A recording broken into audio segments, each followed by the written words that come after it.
सादर चरण सर प्रणाम। न्याय धर्म सभा के रविवारी फेसबुक लाइव कार्यक्रम में आप सभी का बहुत बहुत स्वागत है।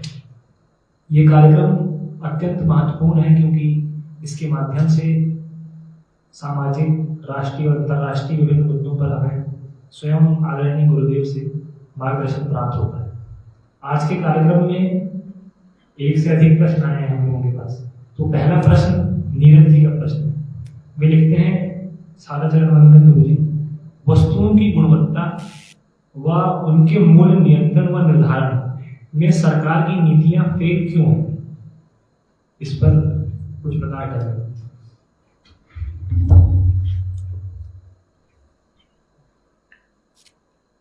प्रश्न थोड़ा सा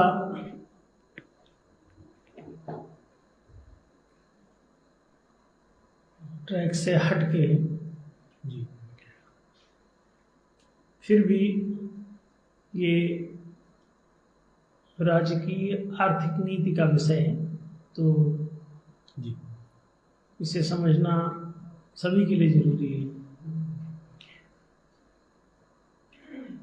नीरज जी ने पूछा है कि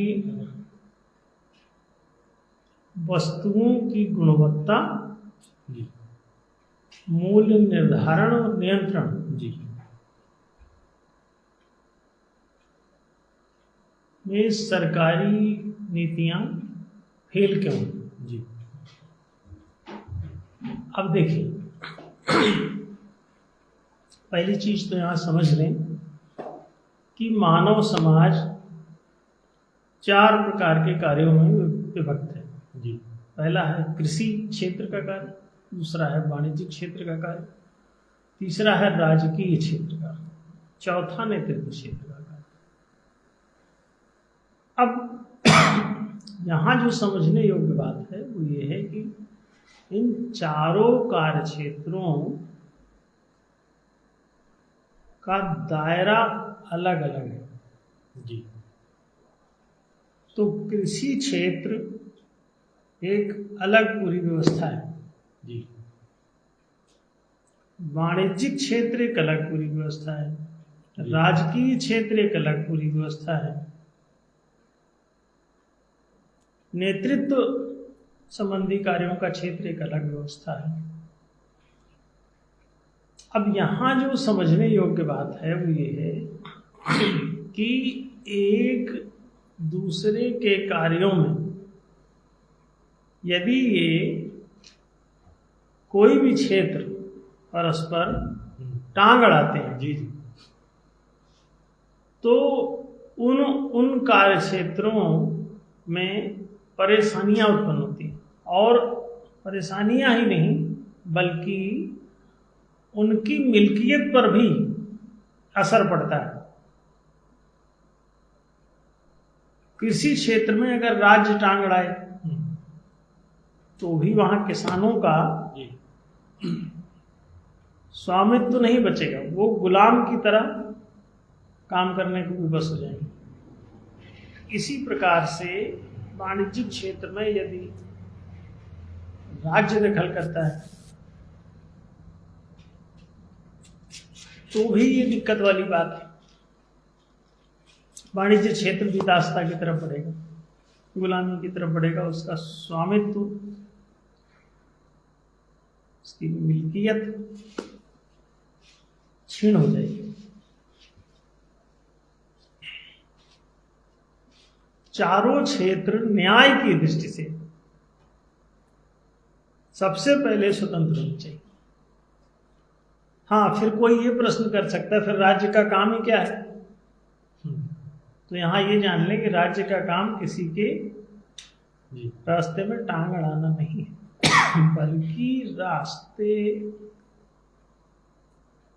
की बाधाएं हटाना, राह चलने में जो दिक्कतें हैं उनको दूर करना।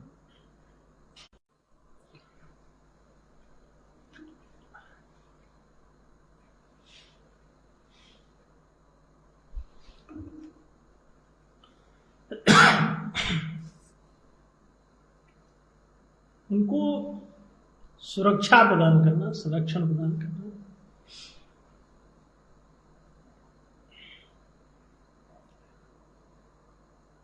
उनके कार्यों में जो बाधाएं आ रही हैं उनको दूर करना, उनके बीच में घुस के कोई आपराधिक कृत्य न करने लगे, इसको नियंत्रित करना, किसी के मूल्य को नियंत्रित करना, खरीदने बेचने को नियंत्रित करना, ये राज्य का काम कैसे हो जाएगा? इसका संरक्षण से क्या निबंधन? अरे वो जैसा जो बेच रहे हैं, खरीद रहे हैं, उनके बेचने खरीदने में यदि कोई दिक्कत आ रही है, शिकायत करें, तब आप जाइए उनको सुरक्षा प्रदान कीजिए। बीच में आप घुसे जा रहे हैं, आप अपना राजकीय कार्य देखिए। रक्षति थी राज्य, अब रक्षा कीजिए, उनके रास्तों को सरल बनाइए। आप तो वाणिज्य के कार्य में ही दखल कर रहे हैं, वाणिज्य ही न करने देंगे, खरीदने बेचने पर नियंत्रण स्थापित करें। आप मूल्य को स्वयं निर्धारित करेंगे, नियंत्रित करेंगे, वस्तुओं की गुणवत्ता को आप पकड़ने जाएंगे।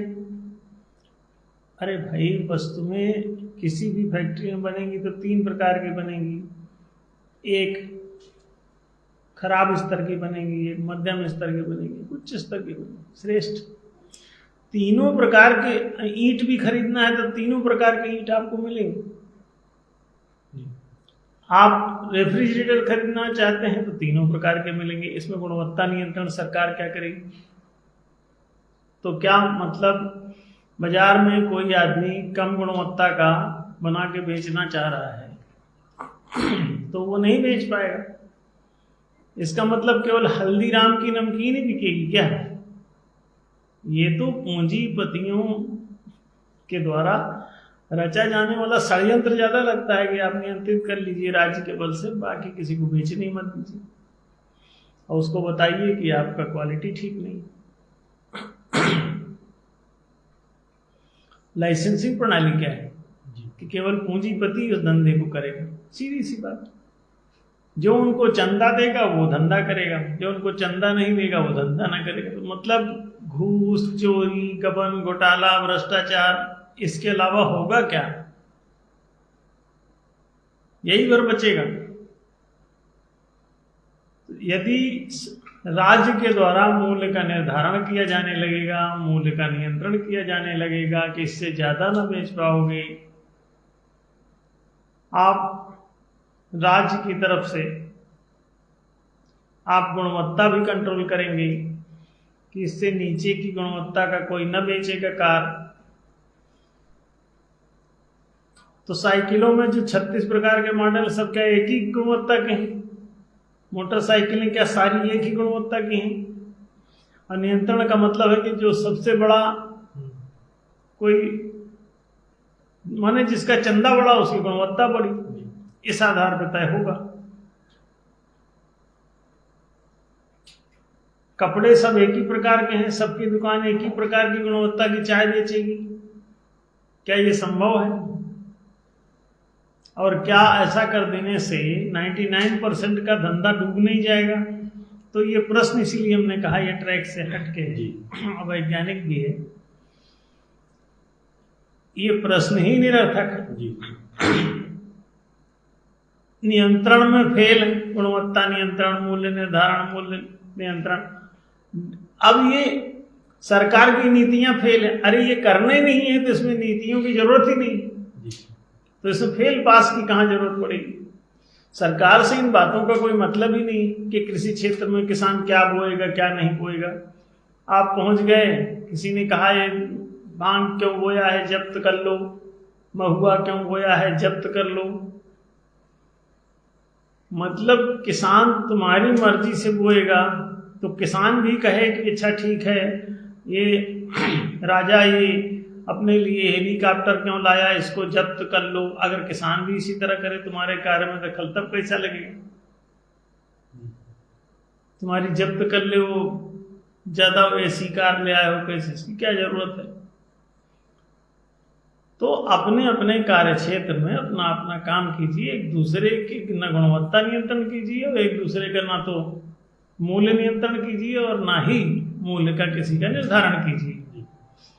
किसान लोग भी इनका मूल्य नियंत्रण करने लग जाएंगे, इनका मूछ भी नियंत्रण, पुलिस वालों से कहेंगे कि तुम मूछ कटाओ, किसान बोला या व्यापारी बोला, तब क्या करोगे?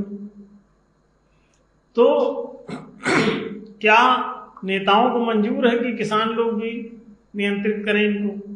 तो अपने लिए तो नियंत्रण किसी का चाहते ही नहीं, दूसरे के लिए नियंत्रण करने आमादा है। अपने अपने कार्य क्षेत्रों में काम कीजिए। आप भाई कृषि कर्म कर रहे हैं, एक ही गुणवत्ता की फसल सब किसान उगाएंगे अगर गुणवत्ता नियंत्रण कर लिया सरकार ने? क्या ये संभव है? एक खेत में ही चाहे जितना कोशिश कीजिए, कोई चना जो है छोटा हो जाता है, कोई बड़ा हो जाता है, कोई काला पड़ जाता है, कोई हरा पड़ जाता है, तो कोई मोटा पड़ जाता है, पीला पड़ जाता है। एक बेर के पेड़ में क्या गुणवत्ता नियंत्रण आप कर सकते हैं कि उसमें जो है कोई सिकुड़े ना, कोई छोटा ना हो, सब एक ही साइज के, एक ही प्रकार के सब फलेंगे? क्या संभव है ऐसा? तो गुणवत्ता नियंत्रण या संख्या नियंत्रण या कितने ही फल एक पेड़ में फलवाना पड़ेगा, नहीं तो किसान को फांसी चढ़ा दिया जाएगा। अगर ऐसा किया किसी सरकार ने तो ये किसान जिंदा ना मिले। तो सरकार को क्या मतलब है कि वो गुणवत्ता नियंत्रण करे कि संख्या नियंत्रण करे? हाँ बताइए, सरकार नियंत्रण करना क्यों चाहती है, या सरकार के द्वारा ये लोग नियंत्रित क्यों करवाना चाहते हैं? ये तो प्रजा हैं और पूछ रहे हैं कि हमारे ऊपर आप नियंत्रण क्यों नहीं कर रहे हैं प्रॉपर? हमको न खरीदने दीजिए न बेचने दीजिए, आप अपना रेट बताइए, उस रेट में कोई ग्राहक ले चाहे ना ले, सरकार ने मूल्य घोषित कर दिया, अब ग्राहक कह रहा हमको लेने ही नहीं इस रेट में तो सरकार ने कहा कि भाई 500 रुपए किलो प्याज बिकेगी, जनता कह रही है 50 से ऊपर लेते ही नहीं, तो क्या करोगे? रखे बैठे रहो, लिस्ट में लिखे सरकारी मूल्य 500 रुपए केजी, कौन लेगा? लोग कहेंगे प्याज खाना बंद करो, दूसरा खाओ, मूली खाओ, गाजर खाओ, प्याज की सलाद बंद करो, मूली की सलाद कटेगी। फिर क्या करेगी सरकार? मूल्य नियंत्रण पर टिकी रहेगी तो मरना ही पड़ेगा सरकार को भी और किसान को भी।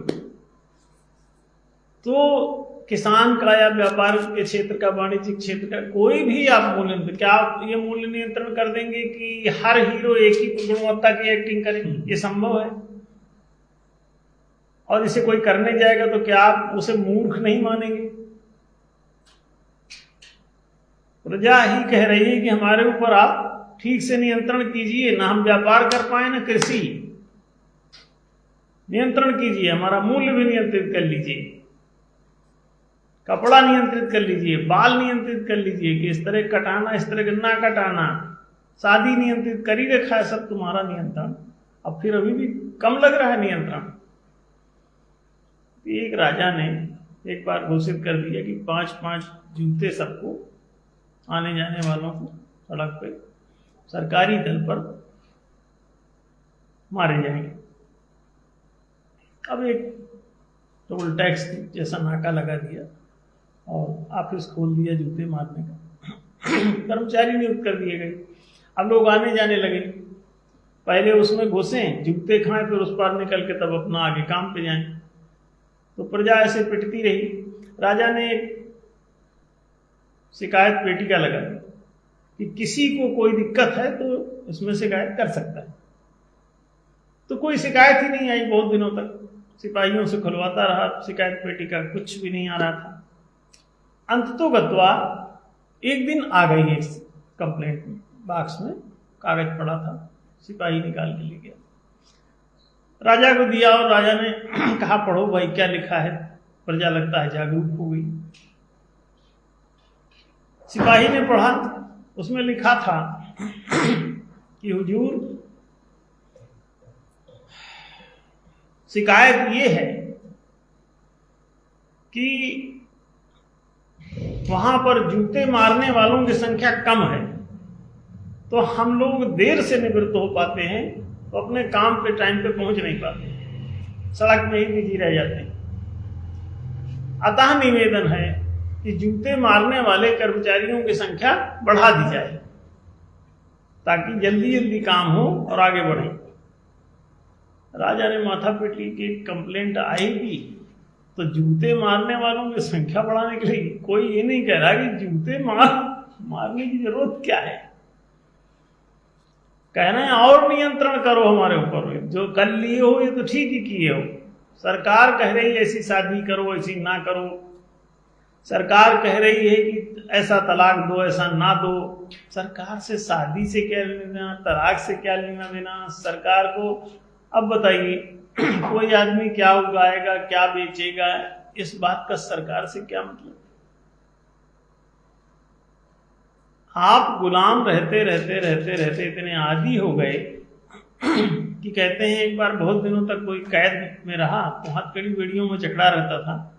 अब उसको 40-50 साल बाद अचानक किसी जज ने उसको बरी कर दिया, मुक्त हो गया, तो उसको जो है छोड़ा गया, उसकी हथकड़ी बेड़ियां सब जंजाल काट दिया गया। कटने के बाद जब उसको बाहर गेट से निकाल के खड़ा किया गया तो कहते हैं वो 4 कदम भी नहीं चल पाया, गिर पड़ा और चिल्लाने लगा कि जल्दी से उसके हथकड़ी बेड़ियां बांध दी जाएं। जब आप आदी हो जाते हो, हैबिचुअल हो जाते हो, तो आप गलत बात में ही अपना सब कुछ सुविधाजनक देखने लगते हैं। रोज आपको 10-20 जूते कोई मारता हो, फिर अचानक एक दिन बंद कर दे तो आप उदास हो जाओगे। आदत के शिकार, आदत की उपासना हमेशा घातक है। आत्मा की उपासना करें, आत्मप्रति बने, आदत प्रति नहीं। तो आत्मा सर्वव्यापी है, यही सत्य है, अतः सत्य की उपासना करें। आदतें भिन्न भिन्न हैं, अतः आदतों की उपासना न करें, और ये परिवर्तनशील भी हैं, बदल जाती हैं। आज जो चाय पीने का आदि है, कल नहीं भी हो सकता, काफी पीने की लत पड़ जाए, चाय छूट जाए, कुछ भी हो जाता है। तो आदत की दास्ता करने वाला कभी जीवन में स्थिर नहीं रह सकता, मन उसका परेशान रहेगा, तकलीफ में रहेगा। तो ये प्रश्न जो है थोड़ा सा ट्रैक से हटके है, और चूंकि गलत समाज में आदतें बन गई उस हिसाब से पूछा गया है, तो लोग सावधान रहे। सरकार को ऐसे किसी नियंत्रण की और या गुणवत्ता के अथवा उनके मूल्य की किसी प्रकार के नियंत्रण की सरकार को किसी भी कृषि या वाणिज्य क्षेत्र में आवश्यकता नहीं होती। तो ये बात न्याय संगत दृष्टि से कही गई, न्याय के सिद्धांत की दृष्टि से। अब बाकी लोग जैसा जो समझते हैं, अपना समझते हैं, उससे फर्क नहीं पड़ता। न्याय का सत्यात्मक दृष्टिकोण ये है कि ये किसी को किसी के रास्ते में टांग नहीं अड़ाना चाहिए, बल्कि आप सुरक्षा दे सकते हैं, दीजिए। और जो चोर उचक्के भी हैं, जो चोरी भी कर रहे हैं, उसमें भी टांग अड़ाने की जरूरत नहीं। ज़्यादा से ज़्यादा आप उनको अपने समाज में नहीं, उनका अलग से लोक बना दीजिए कि पशुओं का लोक है, वहाँ अपना चोरी चपाटी सब करिए। बंदर सब चोरी करके खाता है, कमा के कौन खाता है। तो मनुष्य भी अगर मान लीजिए अभी बंदरें हैं, लोग कहते भी हैं डार्विन की ये बंदर की औलाद है मनुष्य भी, तो अभी ना कहो ना बना हो उससे ठीक से, बंदरे का प्रभाव ज़्यादा हो तो करने दो उसे चोरी चपाटी, जीने दो। उसको भी नियंत्रित करने की इतनी कोई जरूरत है। उसके क्षेत्र में तुम दखल मत करो, और उसको तुमको वो क्षेत्र पसंद नहीं तो वो क्षेत्र अलग से वो लोक घोषित कर दो कि हाँ वो पशु लोक है, जंगल है, वहाँ जंगल राज जैसा चलता है, चल रहा। तो ये बात स्पष्ट हुई होगी। अगला प्रश्न जी एक और है। अगला प्रश्न गुरुजी शशांक जी ने पूछा है जी। वे लिखते हैं, सदाचरण स्पर्श गुरुजी, न्याय धर्म सभा एक राजनीतिक दल के रूप में लगातार चुनावों में प्रतिभाग कर रही है। हाल ही में हुए विधानसभा चुनाव में भी एनडीएस के प्रतिभागियों ने प्रतिभाग किया और न्यायशील व्यवस्था के प्रस्तावों को जन जन तक पहुंचाया। और अब पूरे देश में होने वाले 2024 लोकसभा आम चुनाव में भी अलग अलग राज्यों की अलग अलग लोकसभा सीटों से एनडीएस प्रतिभाग कर रही है। न्याय धर्म सभा मानवीय समाज में न्याय स्थापित करने के लिए 111 न्याय प्रस्तावों के साथ न्याय प्रचार कर रही है।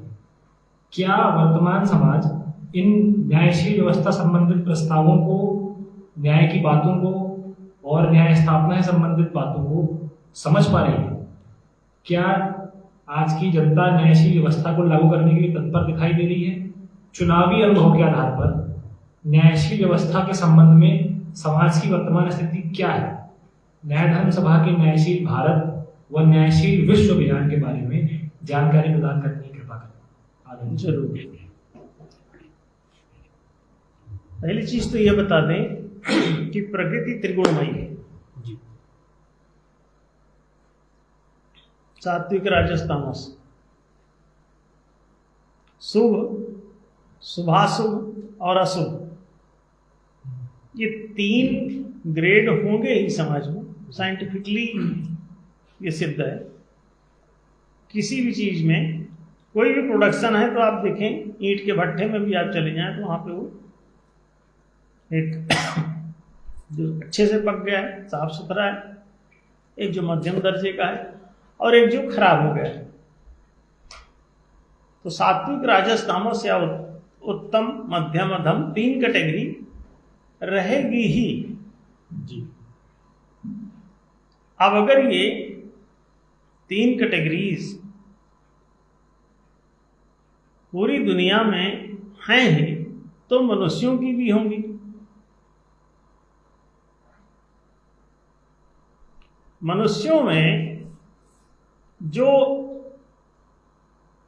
सज्जन प्रवृत्ति के हैं, बड़े अच्छे हो गए हैं, बड़े शुभ लोग हैं, उन्हीं को देवता कहा जाता है। और जो पतित होकर के चोरी, डकैती, बेईमानी, बदमाशी कर रहे हैं, गाली गलौज, नशा, मांसाहार, तरह तरह के उपद्रव में लीन हैं, आक्रामकता, हिंसा, उपद्रव, मारपीट, इसमें भी जिए, तो उनको तामसिक कहा जाता है।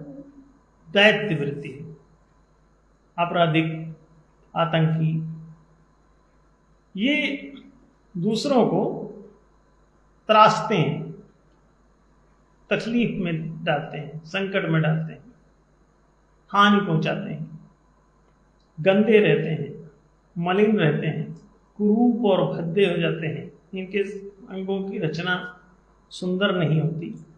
तो ये तीसरी कैटेगरी। जैसे कि भट्ठे में ईंटें कुरूप हो गई तो वो छंट के तीसरी कैटेगरी में जाती रहती है। तो ईंट ही पैदा तो मनुष्य के रूप में ही होते हैं, लेकिन एक श्रेष्ठ, एक निकृष्ट और बीच के मिश्रित दशा में रहते हैं कुछ। तो ये 3 कैटेगरीज इस पूरी दुनिया में हर चीज की हैं, तो इसकी भी रहेंगी, उत्तम, मध्यम, अधम। तो गुड, बेटर, बेस्ट आप भाषा में भी पढ़ते हैं। 3 डिग्रीज के बारे में आपने पढ़ा होगा व्याकरण में। तो ये रहेगी, है ही, सर्वत्र है, इंटरनेशनली है, साइंटिफिक भी है कि एक चीज खराब हो जाती है, एक चीज बड़ी अच्छी हो जाती है, एक चीज मध्यम किस्म की रहती है। तो जो मनुष्य श्रेष्ठ हैं वो तो बड़े सज्जन होते हैं, उनका सद्भाव से युक्त रहते हैं, प्रेम पूर्ण रहते हैं, उनको किसी वितरण खींचतान की कोई जरूरत नहीं रहती। वितरण का धर्म, तौल ताल के आप समान वितरण की चेष्टा करें, हितों का, हिस्सों का वितरण किया जाए कि जिसका जो हिस्सा बने उतना उसको दे दिया जाए। तो ये कर्मानुसारी फल का एक सिद्धांत है जिसे न्याय कहते हैं। यथा कर्म तथा फल, कर्मानुसारी फल का सिद्धांत। तो न्याय का जो कंसेप्ट है वो मध्यम है और प्रेम का कंसेप्ट जो है वो श्रेष्ठ है, उच्च है। तो एक उच्च जीवन मूल्य है जो डिवाइन लोगों को प्रिय होता है, बड़े प्यारे सज्जन लोग। एक दुर्जन प्रवृत्ति के होते हैं जो उनको बड़ा निचला कंसेप्ट, ज्यादा से ज्यादा उनको पुण्य पसंद आएगा धर्म में, कि सब कुछ लूटेंगे उसमें से 10% दान करेंगे। उनके लूट पाट में जो लोग गरीब हो गए उनको जिंदा रखने के लिए, ताकि वो फिर कमाएं और ये फिर लूट सकें, इसके लिए उनको ये दान पुण्य करते रहते हैं। एक मध्यम किस्म के लोग जो ना आपराधिक प्रवृत्ति में हैं और ना बड़े प्रेम पूर्ण हैं, मतलब ना दुर्भाव से संपन्न हैं ना वो सद्भाव से संपन्न हैं, बीच में हैं, सामान्य भावधारा लिए चल रहे हैं, ना बहुत अच्छे हैं ना बहुत बुरे हैं। आपने सुना होगा एक फिल्मी गाना भी है, दुनिया जो चाहे समझे वो तो इंसान है। गाना है क्यों गा रहा है कि ना वो भगवान है ना वो इंसान है, दुनिया जो चाहे समझे, हाँ वो तो इंसान है, ना वो भगवान है ना वो शैतान है, ऐसा कुछ करके गीत है फिल्म, वो हमें थोड़ा सा कुछ ख्याल में आया तो आपको समझने के लिए। तो वो एक ना वो भगवान जैसा है ना वो शैतान जैसा है, ये दो कैटेगरी हो गई। बीच का आदमी जो इंसान जैसा है, मानव जैसा है, उसको न्याय पसंद। अभी वर्तमान जो सिचुएशन उसमें तीनों एक ही जगह रह रहे हैं, इसलिए जब तक ये तीनों इकट्ठे रहेंगे तो जहां ये तीनों इकट्ठे रहते हैं वहां ना प्रेम पूरी तरह हो सकता है, ना कभी न्याय वहां आ सकता है, ना ही उस समाज में जहां ये तीनों घुसे हुए हैं एक ही कमरे में अगर हिरन और सिंह घुसा दिए जाएं तो वो चलेगा कैसे? वहां तहलका मच जाएगा। भेड़ भेड़िया एक ही जगह घुसा दी जाए वहां तमाशा मचा रहेगा। इसलिए एक ही अभी लोक में जब ये तीनों घुसे हुए हैं तो वहां सुख शांति की आशा करना किसी के लिए संभव नहीं। हाँ, उनमें लोगों को छांट के 3 प्रकार के समाज में विभक्त किया जा सकता है। तो उनके स्थान भी वो अपने आप समाज के गठन कर दीजिए तो उनके स्थान भी अपने आप ही अलग अलग हो जाएंगे, आप चिंता मत करिए, कैटेगराइज कर दीजिए। तो इन तीनों कैटेगरी में एक सज्जनों की कैटेगरी, एक दुर्जनों की कैटेगरी और बीच के सज्जन दुर्जन कुछ मिश्रित शुभाशुभ लोग घुसे हुए हैं उसमें।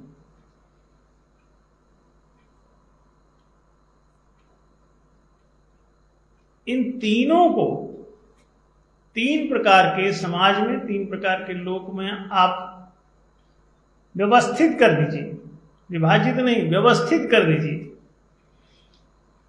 और या इन तीनों लोगों को प्रतिष्ठित कर दीजिए अलग अलग जगहों पे, वो लोग खुद ही सॉर्ट आउट हो जाएंगे। तो जहां मनुष्यों की भीड़ होगी उसमें न्याय अपने आप प्रिय लगेगा, वो समझ भी जाएंगे। आप पशुओं को समझाने जाएंगे न्याय का कंसेप्ट, उनकी समझ में नहीं आएगा। न्याय तो है कि जो जितना कर्म करेगा उतना फल प्राप्त करेगा, जैसा कर्म करेगा वैसा फल प्राप्त करेगा, जब कर्म करेगा तब फल प्राप्त करेगा। न्याय का सिद्धांत कहता है यथा कर्म तथा फलम, तो जैसा कर्म होगा वैसा ही फल उत्पन्न होगा, फल प्राप्त होगा। ये न्याय का कंसेप्ट है और मानवीय कंसेप्ट है। देवताओं को ये न्याय का वितरण पसंद नहीं, दैत्यों को ये न्याय का वितरण पसंद नहीं। देवता कहते हैं वितरण की जरूरत नहीं, हमारा वाला भी रख लो। दैत्य कहता है वितरण की जरूरत नहीं है, तुम्हारा वाला भी रख लेंगे, दैत्य का कथन। और वितरण की जरूरत है, हमारे तुम्हारे बीच में किसी मैं और तू के बीच में वितरण की आवश्यकता है, वो इसे मानवीय दृष्टिकोण कहते हैं, न्याय का दृष्टिकोण है। तो जो लोग समझ जाएंगे न्याय को और जीने राजी हो जाएंगे, उनकी एक कैटेगरी बन जाती है कि वो मानवीय कैटेगरी के आदमी हैं, और वो सब लोग न्याय को समझेंगे भी, स्वीकार भी करेंगे, ऐसे जिएंगे भी। महालोकतंत्र और 4 जनाधिकार का उसमें इम्प्लीमेंटेशन स्वतः हो जाएगा। दायित्वों की दुनिया में ना कभी महालोकतंत्र लागू होगा, ना वो अपने गुलामों को मालिक बनने की अनुमति देंगे कभी कि शासन में तुम्हारी भागीदारी हो, तो लोकतंत्र मानेंगे क्या?